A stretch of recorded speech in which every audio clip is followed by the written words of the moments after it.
Hey, tiny friends, and welcome back to Sweaty Old Man in a very small garage in the Yucatan in May, which makes it around 100 degrees, 37 degrees centigrade. And what we're doing today is working on the KTM, and I've already done the work, and it was a success for once, which is nice. But I did take pictures going through, so what I thought I'd do is just show you what I did. I re-geared the final drive. So I put a 40-tooth rear sprocket on the Supermoto. And the reason for that is if you look a couple of videos back, you'll actually see I did an analysis using Gearing Commander to see if we could get a little bit more straight line speed. So this is the old 44-tooth sprocket. I got 44, I didn't know what to get. So the lowest you can go is 40. This is a 44. I got the 44 because this seems to be a standard originally, and it was good. It's fine. Everything's okay. It's still in good condition. But I wanted some more straight line speed, so we are now on a 40, and I'm going to show you some pictures of that because honestly, this is a tiny, tiny garage. It's only 3 meters squared, so it's kind of hard to move things around. And there's 3 motorcycles in here, which is just silly. Now the other thing I had to do was change the rear tire. I'm hoping you can see this, but there's almost no tread. If you look there, lots of tread, and if you look here, no tread. So this was my original M5 Metzeler M9RR, which has been a great tire. I'm really happy with it. I've had it for about 6 months. It's kind of a shame, I suppose, to get rid of this tire because there's still some left on it. But the left-hand tread is almost completely gone. So it's time to change it. I don't know, what are you gonna do? I was told that I could turn it round, so it usually goes this way. I was told that I could put it this way, so when I'm going round I could wear this side down. And that's all, I'm sure it's true. I'm sure that could be done. But for the sake of, what, 110 bucks? Which is what a brand new one of these cost me, a little bit different. I'll get to that in a sec, but for the sake of 100 bucks, you might as well just have a decent tire. I don't know what to say. I don't spend huge amounts of money on the racing, so I think having a decent tire is a good idea.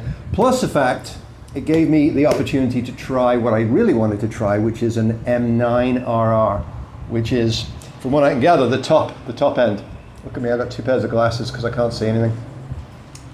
So I now have an M9RR on the back, and I'm pretty excited. That's a dual compound tire, supposed to be stickier, and I'm really hoping that, you know, we get a bit more grip. We're going to need a bit more grip because possibly we're going a little faster with this now 40-tooth rear sprocket. And yeah, it's going to be fun next time we get to the track. It is, I mean, it's devastatingly hot here, and I'm not kidding you. I have an IR gun here, which I've been using to take tire temperatures, and the concrete is often 53, 54 degrees centigrade. You can't touch it. It's very hot, and that's the Yucatan for you. It's a beautiful place. I love it here, but it is extremely hot in May. So, you know, you just got to be, I got to be a little bit careful at the track because I do overheat a touch, especially wearing full leather suit and a helmet and whatnot. So just got to be a little bit careful with that. But next week we'll be going to the track, trying this out. I'm really excited, actually. It looks great. I'll throw some pictures in throughout this so you can see what we did, and it was not a difficult job. I guess over time, I'm becoming a little more confident in the work that I'm doing, and I have to say that this this bit of maintenance that I just did here, I'm confident in. I think I'm right. The chain's perfect, the alignment's perfect, everything's torqued correctly. I'm actually getting to the point where I'm a little more confident in the work that I'm doing, which is awesome. That's what happens, I guess, when you practice. Anyway, lots more content to come. The Dual Sport is less than 2 inches from me here, and I've got a new exhaust to put on that, which is exciting. I've got a new tank back to put on, which isn't that exciting, but you know, it's something. I bought a whole bunch of stuff from Slavin's Racing. I've got a complete fork service to do, which I'm worried about, but I'm going to do it. It looks complicated, but I'm going to give it a go. I've got rebuild kits for the front and rear brakes on the KTM. I've also got rebuild kits for the original not dual sport, enduro wheels.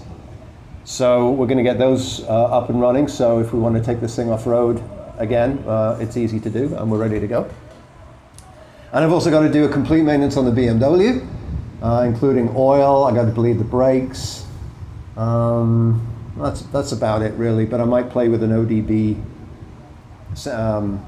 connector to have a look inside the computer. We'll see.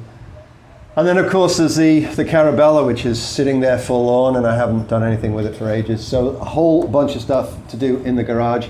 I'm hoping that we can do all that over the summer, get hot and sweaty and get it all done. Thanks very much for being here. If you want to see an old sweaty man in a garage, hit subscribe, maybe hit the like button. If you don't, hit the thumbs down. Whatever, man. And have a good one. Ciao.